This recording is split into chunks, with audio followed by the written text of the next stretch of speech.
수십억 중국 인반출, 쌍방울 돈 북한으로 의혹이 제기됐습니다. 소위 쌍방울의 대북 송금 아니냐라는 의혹입니다. 더욱이 민주당 김의겸 의원이 이 코인 외국 불법 반출 문제와 이 대북 송금 의혹 사이에 연결고리를 갖고 수사당국이 수사하고 있는 거 아니냐라는 의혹을 제기한 터인데, 관련된 내용들이 계속 나와서 의혹이 더욱더 거세지고 있는데요. 쌍방울 임직원들이 당일치기 중국행을 떠납니다. 무려 60여 명에 육박했다라고 하는데 그 목적이 무엇이었을까요? 야, 쌍방울 임직원이 2019년 1월 수십 명이 중국 선양행을 갑니다. 책과 화장품 케이스에 수천만 원에서 많게는 수억 원 달러를 숨겨서 출국합니다. 불법입니다. 이거 신고해야 돼요. 신고해야 돼요. 불법이에요. 중국 선양공항 내부에서 쌍방울 그룹의 박모 부회장이 기다리고 있다가 만납니다, 직원들을. 그리고 직원들은 부회장 등에게 달러를 전달하고 바로 귀국합니다. 당일치기로 귀국해요. 이거 뭐 관광지는 좀 가게 해줘야 되는 거 아닙니까? 달러를 전달하기 위해서 중국에 갔다라는 거죠. 불법 달러 반출이죠. 자, 문제는 이 돈이 어디로 갔을까가 궁금하다는 거예요. 사실상의 자금 전달책 역할을 수행했다라는 의혹입니다. 밀반출에 관여한 임직원만 60여 명. 검찰은 이 외화가, 달러가, 돈이 북한으로 유입된 건 아니냐라는 걸 의심하고 수사에 진행 중에 있습니다. 정혁진 변호사님, 네네. 이 쌍방울이라는 기업이요. 이거 뭐 까도 계속 나와요. 이제는 참 60여 명의 직원들이 화장품이나 책 속에 달러를 쫙 숨겨서 탁 중국 선양에 가서 부회장에게 달러 전달하고 충성하고 바로 돌아왔다는 거예요. 자, 이거 불법이죠? 불법이죠. 그 다음에 이제 우리나라 해외 송금하는 게 그렇게 아주 어렵지는 않기 때문에 만약에 정당한 자금 거래였다라고 하면 그럼 뭐 굳이 뭐 직원들 또 그렇게 가면 또 비행기표 값도 만만치 않을 거 아니겠습니까? 예. 그러니까 그 다음에 이제 현금으로 보냈다는 이야기니까 달러를 이게 누가 봐도 이상하다 그 생각이 드는데. 자, 말씀드리는 순간 뉴스 속보 들어왔는데 검찰이 미화를 중국으로 반출했다는 의혹과 관련해서 쌍방울을 압수수색했다라는 속보가 지금 막 들어왔습니다. 정혁진 변호사님. 네네. 그런데 이제 만약에 그 달러의 최종적 기착지가 그 중국이라고 하면 그나마 낫겠는데 중국을 넘어서서 북한까지 흘러들어갔다 그러면 이건 제가 지난주에도 좀 심각하게 생각했지만 그러네요. 진짜로 심각한 문제가 될 수 있는 거 아닌가 싶고요. 잠깐만요. 그러면 정혁진 변호사님, 네네. 이거를 뭐 카카오 송금이나 정상적인 뭐 기업은행 가서 송금하거나 할 수 있는데 이렇게 하지 아니하고, 사실 되게 전통적인 수법이잖아요. 직원들 이렇게 다 숨겨가지고 이런데 다 숨겨서 가서 전달해주고 홍보는 이거 자체가 목적이 굉장히 불순할 것이다. 그런데 이제 제가 시간적으로 다시 한번 정리를 해봤거든요. 2018년 11월 달에 그 1차 국제대회가 있었어요. 네. 아태협하고 경기도가 공동 주최한, 그때 이제 영상도 올라와 있던데 이재명 당시 경기지사가 축사까지 했었어요. 그리고 난 다음에 2019년 1월 달에 지금 이야기가 되고 있는 쌍방울 직원들이 대거 중국으로 현금 들고 간 그러한 일이 벌어졌는데 예. 그 1월 달에 어떤 일이 또 있었냐면 아태협의 그 안 회장이라고 하는 사람을 쌍방울 계열사인 나노스의 이사로 그 임명을 갖다가 했고요. 선임을 예. 했고요.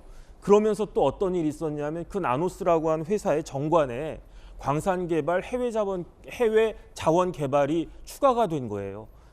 그리고 난 다음에 4월 달에 지난주에도 말씀드렸지만 그리피스가 그 평양 가가지고 예. 그 송금하는 거 시연했고요.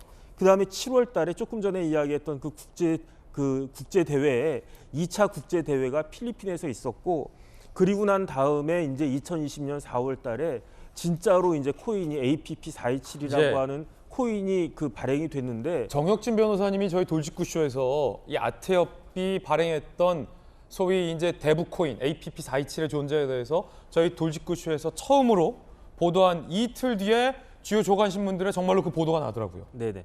그래서 어쨌든 그런데 그 코인을 그 아태협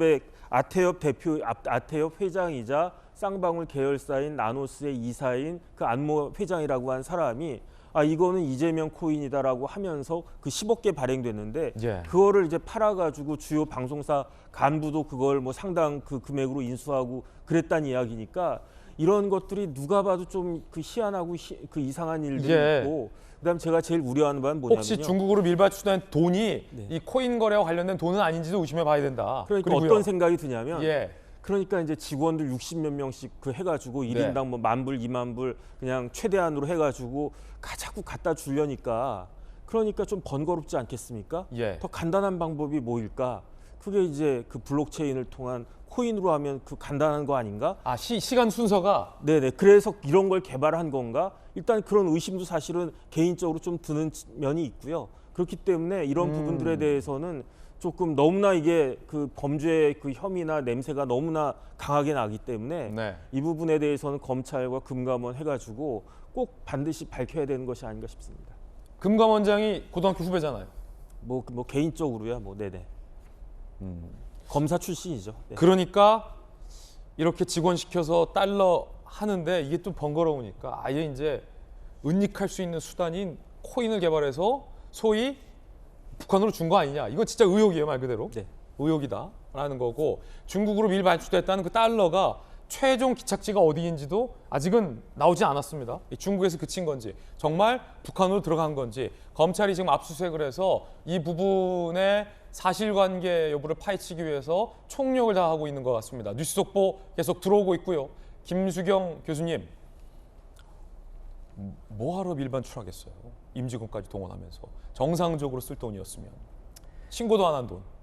우리가 현금을 쓰는 경우는 아주 잔돈을 쓸 때나 현금을 쓰고 보통 불법적인 기록에 남지 않아야 되는 돈을 쓸 때 이제 현금으로 돈을 쓰게 되는 경우가 있거든요. 그러니까 이렇게 수십억이나 되는 돈을 60명의 임직원을 이용해서 중국으로 밀반출했다는 것, 그리고 심지어 그 임직원들은 공항 밖의 땅은 밟아보지도 못하고 그날로 바로 귀국 비행기를 타고 한국으로 돌아왔다는 거예요. 야, 이 면세점도 못 가고 말이에요. 전달책 역할만 한 거죠. 너무 그런 게 이제 뚜렷한 상황인데 그 정혁진 변호사님도 잘 말씀을 해주셨지만 어쨌든 이 일이 일어났던 게 2019년 1월과 11월에 일어난 일들인데 이때가 언제냐면 그 나노스가 북한 광물 사업권 체결을 한 시기거든요. 2019년이라는 때가. 그렇기 때문에 나노스가 원래는 스마트폰에 들어가는 카메라 부품 같은 거 만들던 회사거든요. 그런데 갑자기 북한 광물 사업 목적에 광물 개발업이 들어가게 됩니다. 그러니까 아무래도 검찰에서는 이 돈이 중국까지 간 것도 문제인데, 그러니까 밀반출을 했으니까요. 이게 혹시나 북한으로 흘러 들어가지 않았을까라는 의혹을 가지고 여러 가지로 이제 들여다보고 있는 것인데. 보고 수사할 수 있습니까? 그러니까 여기서 왜냐면 저 달러를 전달받은 부회장이 구속 기소됐잖아요. 그 부회장이 구속 기소돼 있으니까 달러 전달받아서 이 부회장이 그 돈 어디다 썼냐 조사하면 나오겠네요. 이 자금의 흐름을 찾아보면은 그렇게 어렵지 않게 밝혀낼 수 있을 거예요. 근데 이 모든 상황을 봤을 때 이제 북한으로 가지 않았을까라는 의혹이 드는 이유는 아까 정혁진 변호사님 말씀하신 것처럼 이 타임라인이 너무나 촘촘하게 북한과 코인과 자금 여러 가지 것들이 엮여 있고, 특히나 이제 북한의 대북 코인이라고 말해지는 APP 427 같은 경우에 지금 유엔 안보리 제재 같은 경우에 이 가상화폐에 대해서는 제대로 제재가 안 돼 있어요. 그래서 어떻게 보면 사각지대거든요. 그래서 이렇게 대북 코인이 여러 가지 루트로 계속 세탁이 되는 형태로 만약에 북한에 들어가게 되면 이게 추적이 굉장히 어렵습니다. 그래서 어쩌면 물론 이것도 검찰에서 다 들여다봐야겠지만 이런 식의 여러 번의 세탁을 통해서 혹시 자금이 북한으로 들어가지 않았을까라는 이제 의심이 되는 정황들이 있는 것이고, 사실 북한이 그렇게 많은 대북 제재와 코로나와 가뭄과 이런 거에도 불구하고 지금 굉장히 건재하잖아요. 그런 것들은 이런 대북 제재가 제대로 작동하지 않다는 것이고, 어찌 보면은 그 빈틈 허점을 이러한 방식의 불법적인 자금이 혹시라도 들어가지 않았는지에 대해서 검찰이 굉장히 면밀히 들여다봐야 된다고 생각이 듭니다. 쌍방울 본사에 있는 아태업이 주최한 북한 그림 전시회에서 전시된 그 북한 그림도 도대체 어떻게 들여왔냐라는 것과 관련해서 굉장히 의혹이 있는데, 이 밀반출한 돈 혹시 북한으로 전달된 건 아닐까 수사기관은 의심하고 있습니다. 쌍방울 임직원 60여 명 무더기 중국 출국 2019년 1월과 11월에 집중됐는데 북한 사업 집중 시기와 일치한다는 거예요. 당시 쌍방울과 아태협 관계자들 북측 인사를 만난 것으로 파악되고 있습니다. 북측 관계자 만나기 전 1인당 수천만 수억 원 달러를 위안화로 환전했다. 위안화로 환전했군요. 쌍방울 관계자, 북한 관계자들에게 환전한 돈과 고가 사치품도 전달했다. 중앙일보 보도 내용입니다. 검찰은 쌍방울 그룹 전직 임원, 안모 회장 자택 등 압수수색, 외화 밀반출 시점 전후 쌍방울이 각종 협약 맺은 점을 주목해서 북한의 대가성 여부로 돈을 전달한 건 아닌지 조사 중에 있습니다.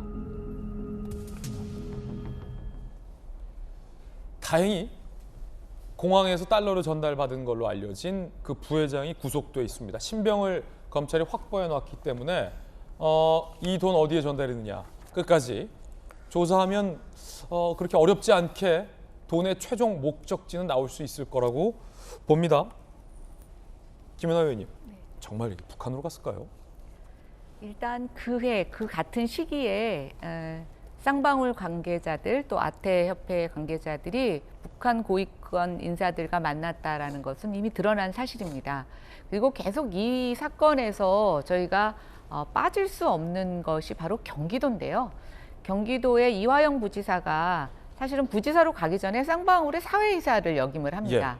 이때서부터 쌍방울에서 대북 관련된 사업에 대한 관심을 굉장히 갖게 되고 이제 경기도로 가서 이 사업을 할 쯤에 쌍방울에서 200억 정도의 전환사채를 발행을 하고 그 이후에 아태협과 관련해서 이 중에 이것이 이제 주식으로 받아들이면서 현금화하는 자산이 한 1,500억 원이 넘는다라고 나오고 있습니다. 굉장히 무관하지 않고요. 결국 이렇게 쌍방울이 대북 관련해 뭘 그걸 뇌물로 줬던 어떤 선물을 줬던 간에 왜 그랬을까?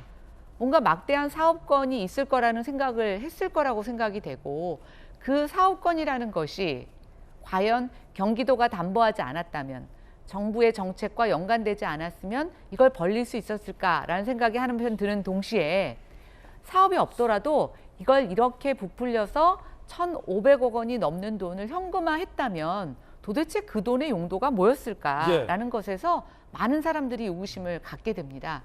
결국 지금 많은 추측이 북한으로 이 돈이 넘어갔을 거라고 예상하는데요. 지금 아울러서 제기되고 있는 이재명 코인의 10억 개 발행이 또 국내에서도 어느 정도 소화된 것으로 예상이 되고 있습니다. 그래요?